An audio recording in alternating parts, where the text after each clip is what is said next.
우리가 살면서 이런 질문을 참 많이 하게 되죠. 내가 왜 이런 고난을 당해야 하나? 왜 하필이면 나에게 이런 일이 일어나야 하나? 이런 질문을 참 많이 합니다.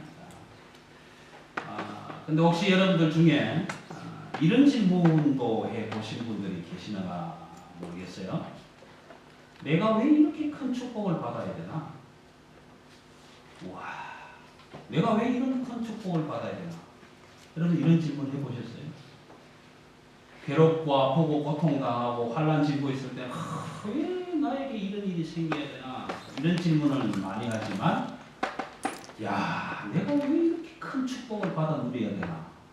이런 질문을 많이 하시는 것 같아요. 저는 참 행복했었습니다.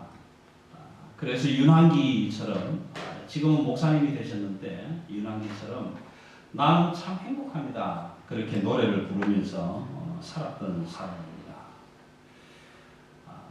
그 윤환기 지금 목사님이신데 가수로 활동할 때 그 목소리가 쟁쟁하지 않습니까? 나는 참 행복합니다. 그렇게 행복하게 살았었습니다. 한 녀석은 직장 다닌다고 빠지고 또 한 녀석은 여행한다고 빠졌지만 아내와 함께 모두가 모여서 잔치를 했었죠. 왜냐하면 지난주에 제 생일이었거든요. 그래서 큰 잔치를 했습니다. 여러분의 어제는 어땠습니까? 여러분의 지난 주간은 어땠습니까? 과연 저처럼 행복했었습니까? 아니면 다른 사람들처럼 경기장에 가서 호주 오픈 테니스를 보고 그렇게 쉴 수 있는 여유도 가지셨는지요? 어떤 분들은 이렇게 반문하실 겁니다. 목사님, 테니스 같은 소리 하지 마세요. 아니, 가족들 먹고 살 걱정해야 되고 아이들 학비 맞춰야 되고 공과금 준비해야 되고 집세 내는 날은 얼마나 그렇게 빨리 찾아오는지 마음 편할 날이 없는데 테니스는 무슨 무라지 테니스입니까? 그렇게 아마 반문하실 수도 있을 겁니다. 우리가 살아가는 일상 하루가 늘 그렇습니다. 그래서 아마 저도 여러분도 똑같은 생각을 가져본 적이 있을 겁니다. 내일이 없다면, 오늘 하루만 있다면, 내일이 없고 오늘만 있다면 정말 멋지게 한번 해보고 싶은데 그러면 내일이 또 찾아오잖아요. 내일이 없고 오늘만 있다면 정말 멋지게 한번 해보고 싶은데 그 내일이 또 찾아오더라는 것입니다.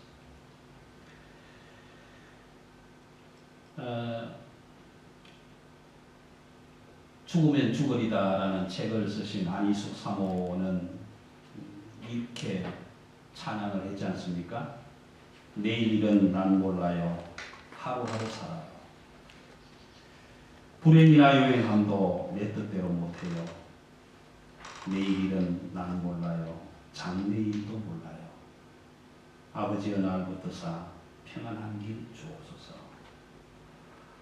사형언도를 받고 감옥에 갇혀있는 사람이 오늘 죽을지 내일 죽을지 모레 죽을지 알 수가 없잖아요. 그분은 감옥 안에서 매일 이 찬양을 합니다.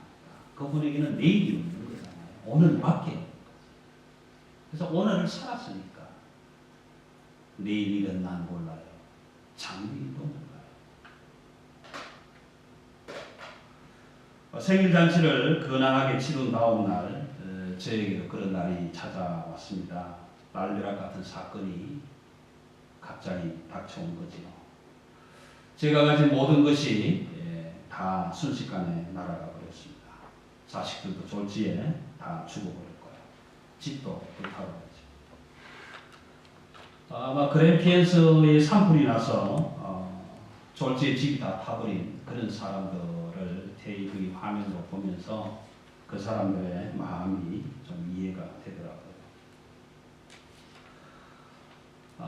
아마 그런 일들을 여러분이 함께 당했다면 심지가 붙지 못한 사람들은 어쩌면 아마 일었을 수도 있었을 거예요.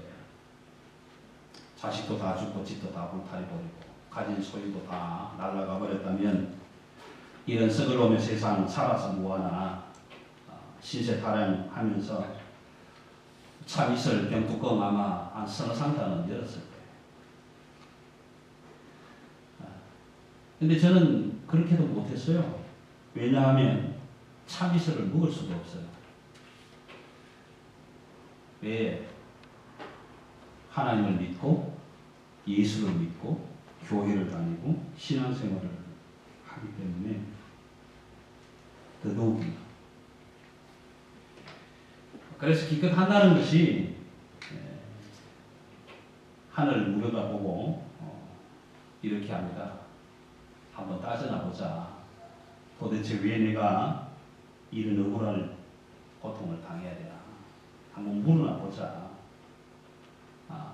그런 생각을 하게 될 즈음에 내일이 없었으면 좋겠다. 그런 마음을 가졌던 그 마음이 매번의 날씨처럼 막 순식간에 변해버리고 맙니다. 그래서 이게 아니다. 오늘만 있고 끝나는 것이 아니라 내일이 꼭 있어야 되겠다. 그래서 내일이 되면 꼭 하나님께 한번 물어봐야 되겠다. 아마 저와 여러분이 똑같은 마음 가질 수 있을 거예요. 오늘 고난을 당하시는 분들 계실 겁니다. 오늘 가족 중에 한 사람이 아픈 사람도 있을 것입니다. 오늘 내야 할 공과금을 못 맞추고 걱정하시는 분들도 있을 것입니다. 그러면서 우리는 이렇게 생각하죠. 그래, 내일 내가 하나님께 한번 따져보자. 도대체 내가 왜 이런 고난을 당해야 되는지. 그래서 항소심을 준비하고 있는 분들도 계실 것입니다. 저에게 내일이라는 또 하루의 기회가 찾아왔습니다. 저한테 그런 기회가 찾아왔는데 엎친 데 덮친 격으로 그날부터 온몸에 종기가 생기는 거죠. 여러분 이럴 때 우리 잘 쓰는 말 있지 않습니까? 뚜껑이 확 열린다. 와, 진짜 도대체 나는 왜 이럴까?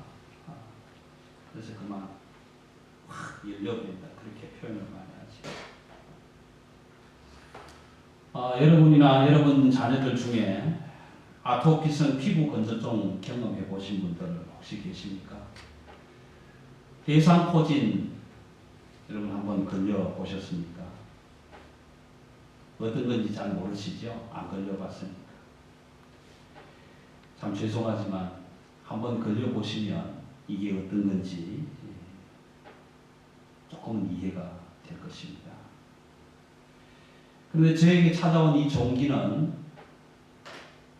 대상포진도 아니고 아토피성 피부 건조염도 아닌 소위 말하는 바그다드 보일이라는 이 중동 지방의 열대 사막 지방에서 일어나는 그런 부스럼 종류예요.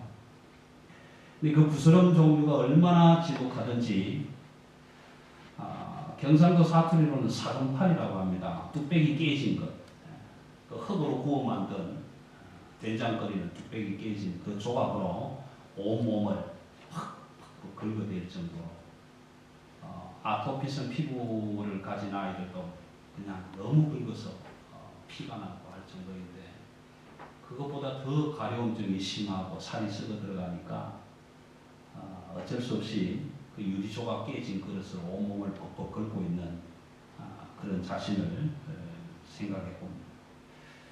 이런 모습을 바라보고 있던 제 아내가 어리석지는 않은 아내입니다. 그렇다고 아주 똑똑하지는 않지만 어리석지 않은 아내인데 그런 그 모습을 바라보고 한 말씀 점잖게 내뱉죠. 당신이 그런데도 하나님을 믿고 의지하고 순정을 지키려고 하느냐. 차라리 욕하고 죽어라. 그럼 하나님을 욕하고 죽어라 이 표현은 점잖은 표현이에요. 성경이 그래도 점잖게 번역해요. 이걸 다른 말로 바꾸면요. 아내가 남편에게 하는 말이 이런 말입니다. 하나님을 욕하고 되지라. 여러분 그래도 남편인데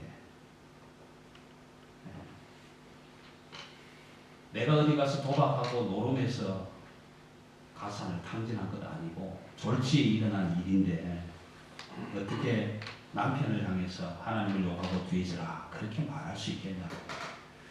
아마 본심은 아니었을 거예요. 잠시 사탄의 악한 영에게 붙들렸기 때문에 그런 말을 내뱉었지 않을까. 남편을 향해서 아내가 하나님을 욕하고 뒤지라 그렇게 말을 했지만 그럼에도 누굽니까? 제가 하나님을 믿는 사람 아닙니까? 예수님을 믿는 사람. 그러니까 아내를 향해서 이렇게 점잖게 한마디 또 하지요. 우리가 복을 받았은즉 화도 받을 수 있지 않겠느냐.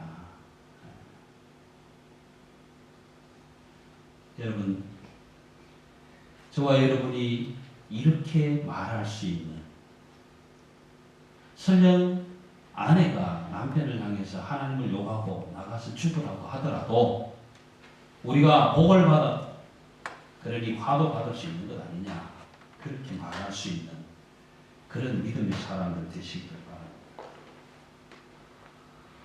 이렇게 어려움을 당하고 있는 소식을 듣고 먼 곳에 있는 친구들이 서로 카톡으로 연락하고 시간을 정해서 저를 위로하기 위해서 찾아왔습니다.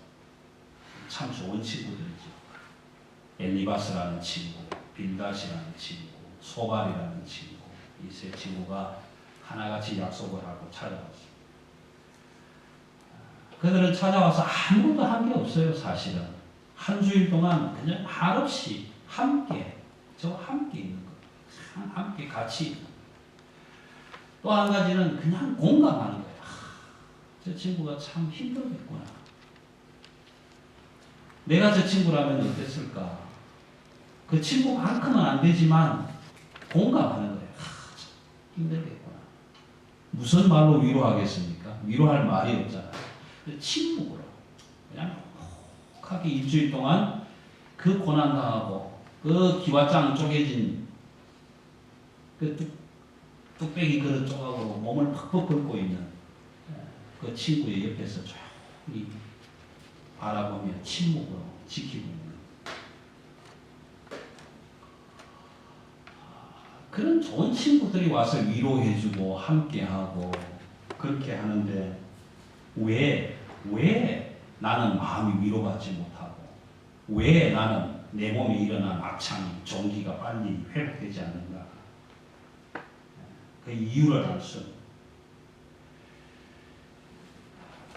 그래서 그 안철호 씨라는 분이 작사 작곡한 노래에 주님 이죄인이라는 노래 2절 가사에 보면 안철호 씨는 이렇게 고백합니다.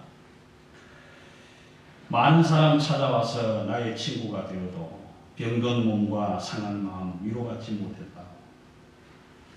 예수의 이 죄인을 불쌍히 여겨주옵소서. 의지할 곳 없는 이 몸 위로받기 원합니다.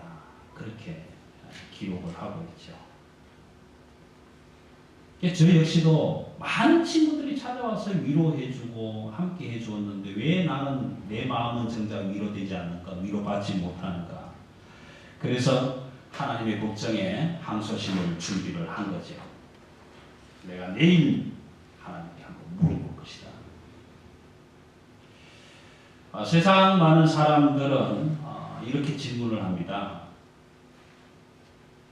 만약 여러분들에게 똑같이 이런 질문을 하는 사람들이 있다면 여러분들은 어떻게 대답하실지 대답할 말을 준비해 두는 것도 좋다고 생각이 됩니다. 첫 번째 질문은 이런 것입니다. 하나님을 잘 믿는 사람인데 하나님을 정말 잘 믿는 사람에게 저런 일이 일어나는 것을 보니까 하나님이 안 계시는가 보다. 하나님이 계신다면 자기를 잘 믿는 그 사람에게 어떻게 저렇게 할 수 있을까? 가진 소유물을 다 빼들어 가시고 7 아들과 3 딸을 다 죽여버리시고 집도 다 불타게 그렇게 하실까? 그런 걸 보면 하나님 없을 거야. 이런 질문이죠. 저와 여러분이 하나님을 믿는 사람이라면 세상에 하나님을 모르는 사람들이 이렇게 질문할 때 대답하실 수 있는 말을 준비해 두시는 것도 좋습니다. 두 번째 질문은 이런 겁니다. 저 사람처럼 하나님을 잘 믿는데, 저렇게 잘 믿는데 어떻게 고통과 아픔, 재산, 자식 다 뺏어가냐? 그런데 왜 믿냐? 내가 하나님을 잘 믿어도 다 뺏들어가고 고통만 주는데 그런데 왜 믿어야 되나? 여러분 가운데도 이런 질문 당연히 가지고 계실 거예요. 왜 나는 하나님을 믿는데, 예수님 사랑하는데 교회를 향해서 1시간, 2시간씩 달려왔는데 지루하지만 목사의 설교를 듣고 그렇게 가는데 하나님은 고통만 내게 주시는가? 그런데도 내가 하나님을 믿어야 되는가? 이런 질문 가지실 거예요. 여러분, 자식이 부모를 섬기는데 이유가 있겠습니까? 우리 아버지 어머니는 재산이 많아. 그러니까 우리 아버지 어머니가 돌아가시는 저 재산은 내 거야. 그렇지만 지금은 살아계시니까 잘해야지. 그 재산이 탐나서 상속받을 유산 때문에 그래서 부모를 섬기는 자식들 있겠습니까? 부모가 늙고 병들어서 연약해지니까 별 볼 일 없잖아요. 우리 아버지 어머니는 곧 돌아가실 거야. 그런데 돌아가시고 나면 귀신 될 거야. 귀신이 되어서 아주 강한 힘을 가지실 거야. 그래서 축복도 할 수 있고 화도 줄 수 있는 그런 귀신이 될 거야. 그러니까 내가 아버지 어머니 귀신으로부터 복 받으려면 지금부터 돌아가시고 나면 제사를 잘 드려야지. 그래서 비싼 제수감 준비하고 기일 때마다 제사 드리는 그런 자녀들이 있겠습니까? 아버지 어머니를 섬기는데, 부모를 섬기는데 그런 신리 타산, 이해 득실을 따지면서 섬기는 자식들은 없을 것입니다.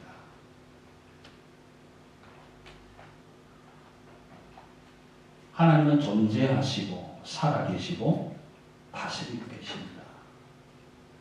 하나님은 지금도 우리의 생명을 주관하고 계십니다. 하나님은 우리의 주인이 되십니다.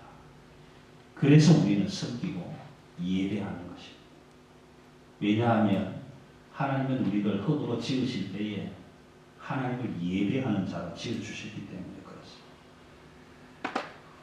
복을 주면 믿고 복을 뺏어가면 안 믿겠다. 이건 신앙이 아니잖아요. 믿음이 아니잖아요. 아버지 어머니가 밥 주면 아버지 어머니라고 부르고 아버지 어머니가 때리면 아버지 어머니 안 하겠다라고 하는 것. 이건 부모 자식 간의 관계가 아니잖아요.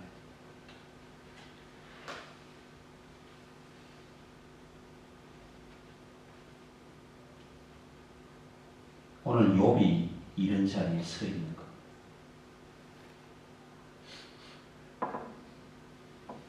욥기 2장은 이런 내용을 풀어서 써놓은 것입니다. 이제 몇 가지만 부탁을 드리려고 합니다. 첫 번째 부탁입니다. 서로 어려울 때 위로할 수 있는 믿음의 이웃들을 많이 만드실 수 있기를 바랍니다. 무엇보다도 위로받기보다는 위로할 수 있는 이웃이 되어 주시기를 바랍니다. 그래서 내가 힘들고 어려울 때 서로를 향해서 위로할 수 있는 사람들. 근데 위로할 수 있는 사람들, 위로자가 되실 때 꼭 부탁드리고 싶은 것이 또 있습니다. 뭐냐 하면 위로하러 가시게 되면 그냥 함께 있어주세요. 그리고 함께 공감해 주세요. 참 아프겠구나. 참 어렵겠구나. 참 힘들겠구나. 그렇게 공감해 주세요. 그리고 욥의 친구들은 일주일 동안 참 잘했어요. 일주일 동안 함께 있고 함께 공감해주고 함께 말없이 침묵으로 자리를 같이 해줬어요. 그래서 참 위로가 되었을 거예요. 근데 일주일이 지나고 나니까 이 욥의 친구들이 왜 욥이 내 친구 욥이 왜 저렇게 고난을 받아야 되는가? 왜 졸지에 아들을 잃고 딸을 잃고 집을 빼앗기고 재산을 다 빼앗겨야 되는가? 그것을 정의해 나가기 시작합니다. 그게 4장부터 약 27장에 걸쳐서 소개가 돼요. 근데 이 욥의 친구들이 위로자로 그냥 와 있을 때는 참 좋았어요. 일주일 동안. 일주일이 지나면서 엘리바스와 소발과 빌닷이 야 우리가 아무리 일주일 동안 생각해봐도 네가 하나님 앞에 죄를 지었기 때문에 벌받는 거지 그렇지 이유가 없다. 죄를 짓지 않았는데 벌받을 이유가 아무리 생각해도 없다. 그렇게 해서 논쟁을 시작하는데 엘리바스는 신학자가 되어버립니다. 그래서 뿌린 대로 심은 대로 거둔다라는 논리를 가지고 욥을 책망하기 시작합니다. 네가 분명히 죄를 지었을 거야. 그러니까 하나님이 너에게 벌 주시는 거예요. 나머지 친구들도 다 철학자가 되고 도덕군자가 되고 그렇게 해서 그것으로 설명을 합니다. 그 설명하는 과정 가운데서 그만 하나님이 사라져요. 믿음으로 신앙으로 하나님의 뜻 안에서 주어지는 그 섭리를 다 외면해버리고 인간적으로만 생각을 하는 거예요. 내가 너를 보니까 죄 지었어. 네가 죄를 지었으니까 하나님이 벌하는 거예요. 하나님은 정의로운 하나님이에요. 공의로우신 하나님이에요. 절대로 죄 짓지 않은 사람에게 벌 주지 않아. 그렇게 설명을 하다 보니 욥은 더 큰 고통에 있게 됩니다. 마치 그래피에스에 산불이 나서 졸지에 집이 탄 사람을 바라보고 찾아가서 하는 말이 네가 죄 지었으니까 집이 불탔지. 그렇게 얘기하는 것과 마찬가지라는 것입니다. 여러분 위로자가 되실 때에는 침묵하십시오. 말없이 함께 공감하면서 참 마음이 아프겠구나. 그렇게 위로해 주실 수 있기를 바랍니다. 테니스 시합에 나왔다가 지고 가는 친구에게 인터뷰하면서 네가 죄 지었으니까 졌지. 그렇게 얘기한다면 위로가 될 수 없겠죠. 여러분 위로자가 되실 때에는 침묵, 함께하며 공감하는 그런 위로자가 되실 수 있기를 바랍니다. 두 번째 부탁입니다.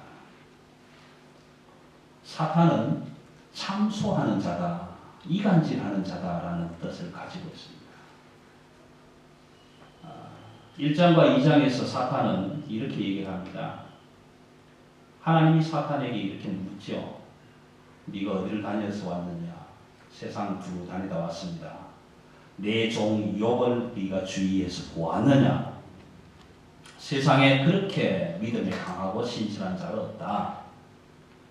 그랬더니 사탄이 하는 말이 이 말입니다. 하나님, 걔가 괜히 그러겠습니까? 뭔가 준 게 있으니까 그렇지요.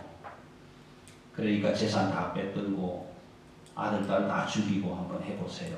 아마 그러면 틀림없이 주를 향해서 욕할 것입니다. 2장에서는 뭐라고 합니까? 사람이 가죽으로 가죽을 바꿉니다.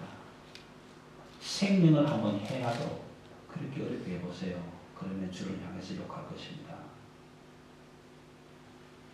여러분 사탄은 우리와 하나님 사이를 이간질하는 자입니다.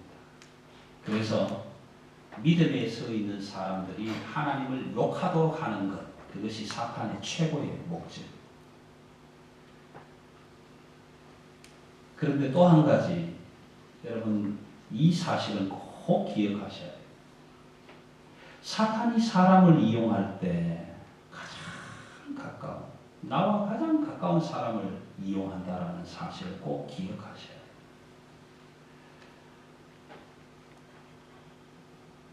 여러분 하나님을 믿는 믿음의 신앙이 열심히 강하면 강할수록 사탄의 역사는 더 커집니다.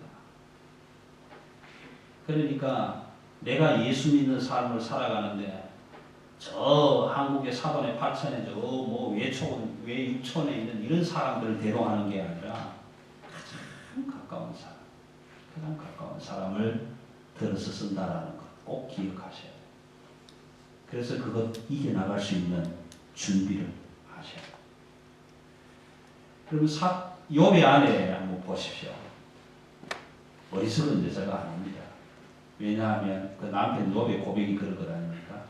남편을 향해서 하나님을 욕하고 되지라. 그렇게 얘기할 때 남편이 뭐라고 합니까? 내가 보기에 당신은 어리석은 여자가 아닌데 어리석은 여자처럼 말을 하는군요. 어리석은 여자처럼 말을 하는군요. 어리석지 않은데 어리석은 여자처럼 말을 하는. 하나님을 욕하고 죽어라. 평상시에 그 말을 몰라요. 모르는 여자예요. 평상시에는 너무 단정하고 이쁘고 너무 귀엽고 예쁜 여자예요. 너무 가정에 충실한 여자예요. 그랬던 그 여인이 악한 세력에 잡히고 나니까 재산을 다 탕진하고 나니까 자녀가 다 죽고 나니까 그 남편을 향해서 당신이 그러고도 하나님하고 지조를 지킬 거냐? 그런 하나님을 그래도 끝까지 믿을 거냐? 차라리 나가서 욕하고 죽는 게 낫지.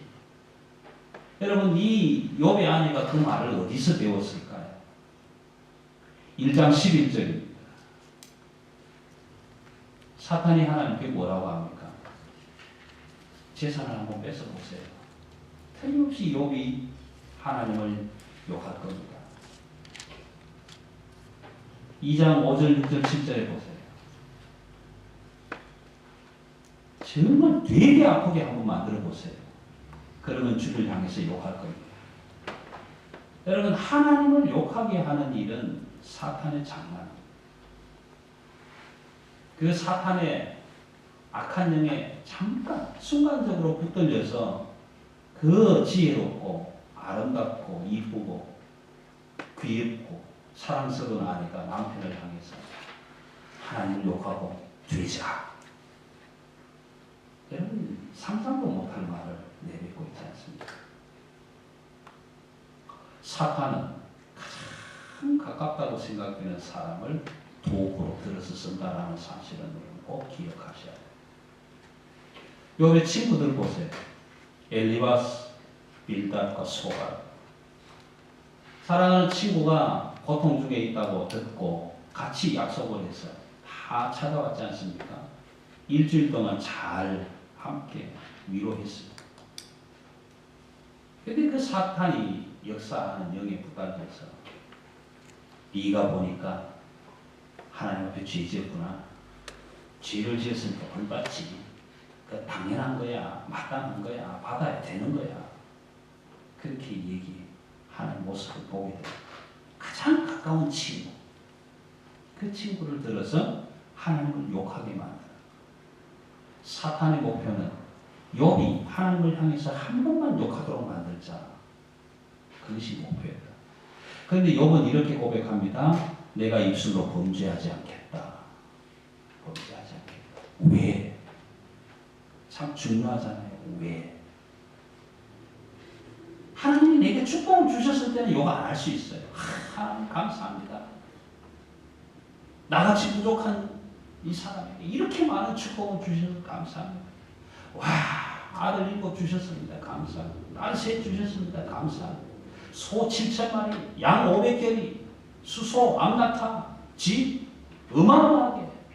와, 감사합니다. 욕 안 할 수 있어요. 여러분 축복받고 잘 살아서 좋은데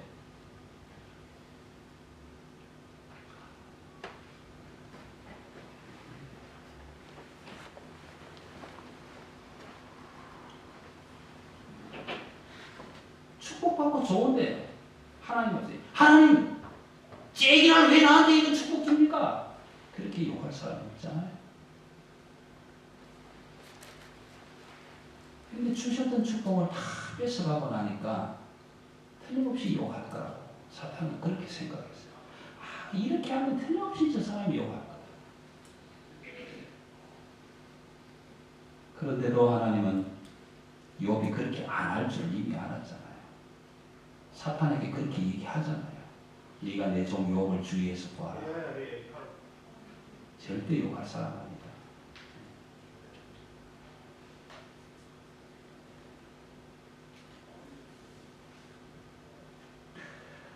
주님의 제자 베드로 얼마나 가까이서 주님을 따랐습니까? 근데 잠깐 악한 영에 사로잡히니까 그러지 않습니까? 주님 절대로 십자가 지시면 안 됩니다.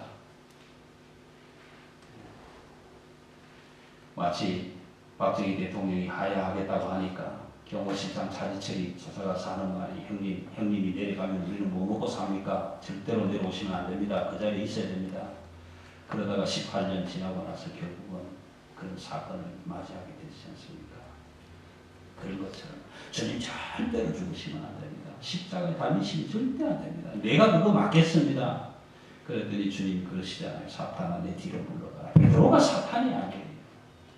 베드로를 향해서 그렇게 말하도록 하는 악한 영을 물리치십니다. 가룟 유다는 어떻습니까? 주님이 선교 사역을 하는 동안에 재정 담당했던 사람 아니었겠어요. 그런데 은 30냥이 탐이 나서 그걸 받고 주님을 자기 스승을 팔아버린. 그때 성경은 이렇게 기록합니다. 사탄이 그에게로 들어가니라.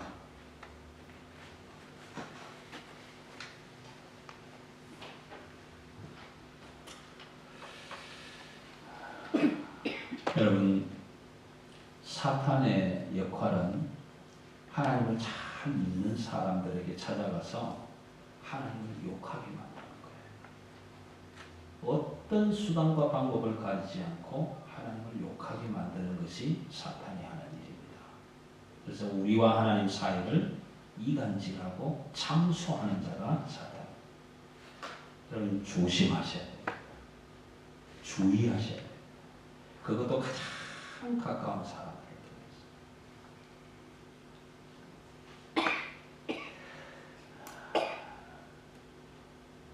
좀 전에 우리 이희택 성도님 들어오셨는데 그러지는 않겠지만 참 감사하네요.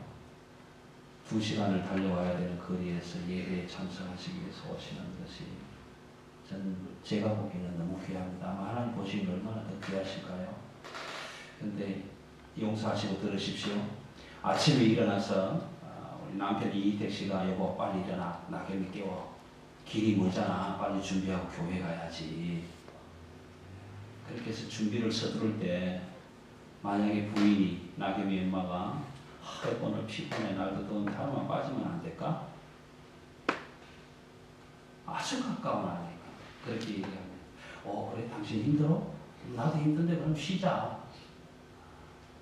그런 일이 일어날 수 있잖아요. 이럴 때 조심하시기 바랍니다. 여러분 사탄에 참소하는 일, 이간질하는 일은 나의 가장 가까운 사람들로부터 도구로 사용한다라는 사실을 꼭 기억하시기를 바랍니다. 세 번째 부탁입니다. 여러분 복 준다고 믿고 화를 준다고 욕한다. 이건 신앙이 아니잖아요. 하나님의 사람들이 가져야 할 태도가 아닙니다.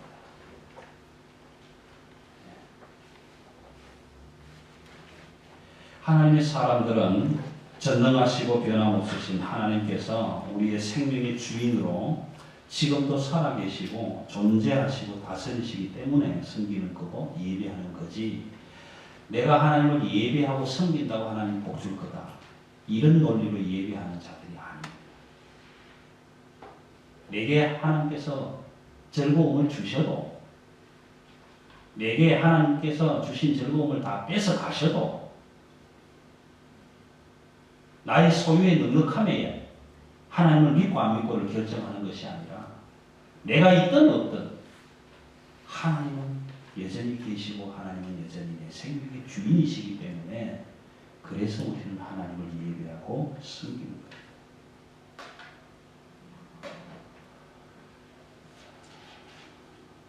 저와 여러분이 이런 신앙으로 예배하고 하나님을 섬길 수 있기를 바랍니다. 그래서 욥기 1장에서 42장까지를 다 말씀을 드리지 못하겠습니다만은 지난주에 1장 오늘 2장 말씀을 드리고 잠시 42장 마지막 장으로 가겠습니다. 왜냐하면 욥기 42장은 굉장히 중요한 내용이 기록되어 있기 때문에 그렇습니다.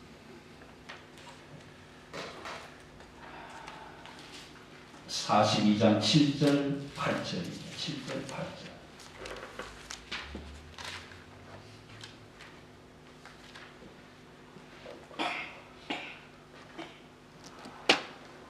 사랑하는 아내도 남편을 향해서 하나님을 욕하고 죽으라. 위로한다고 온 친구들도 네가 죄를 지었으니까 하나님이 너에게 벌 주는 거지. 신학적으로, 철학적으로, 윤리적으로, 도덕적으로 설명을 다 해주었어요. 욥이 얼마나 답답했겠어요. 그건 아닌데, 그게 아닌데. 그렇기 때문에 나는 하나님 앞에 직접 대면해서 질문하고 대답받을 수 있는 법정이 한번 열렸으면 좋겠다. 그런 마음을 가졌던 욥에게 하나님이 판결을 내려주시지 않습니까? 42장 7절 마지막 부분하고 8절 마지막 부분 한번 보십시오. 너희가 나를 가리켜 말한 것이 내 종 욥의 말같이 옳지 못함이니라.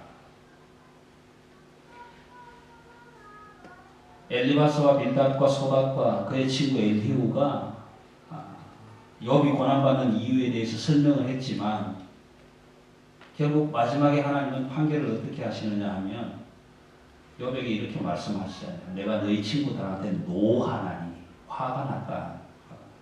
너희 친구들이 나를 가리켜 한 말이 옳지 않다. 다시 말하면 욥, 네가 옳았다. 친구들의 이야기는 뭡니까? 복 주면 믿는 거고 복 안 주면 안 믿는 거다. 네가 복을 빼앗긴 것은 네가 죄를 지었기 때문에 그런 것이다. 하나님은 틀렸다라는 거죠. 욥은 뭡니까? 주시는 자도 여호와시요 거두시는 도 여호와시니 여호와의 이름이 찬송을 받으실지니라. 내게 복이 주어지든 내게 화가 주어지든 하나님은 하나님이시기 때문에 나는 예배하고 섬긴다. 그래서 하나님이 42장에 그렇게 판결하셨습니다. 네가 옳다. 네 친구들 말이 잘못되었다. 42장에서 욥은 이렇게 고백합니다. 하나님, 내가 귀로 듣기만 했습니다. 예수 믿는 사람들이, 하나님을 사랑하는 사람들이, 교회 다니는 사람들이 하나님은 살아계신다. 하나님은 전능하신 하나님이시다. 하나님은 우리 생명의 주인이시다. 내가 말로만 그렇게 뜨는 소리를 내가 귀로 들었습니다. 귀로 듣기만 했습니다. 그런데 오늘 내가 눈으로 주를 뵙습니다. 내가 이제 주님을 봅니다. 역시 주님은 살아계십니다. 그렇게 고백하는. 사랑하는 성도 여러분, 이제 우리도 함께 주시니도 여호와시요 거두시니도 여호와시오니 여호와의 이름이 찬송을 받으실지니라. 그렇게 고백하실 수 있는 하루 또 하루가 되시기를 간절히 바랍니다. 기도하십시오.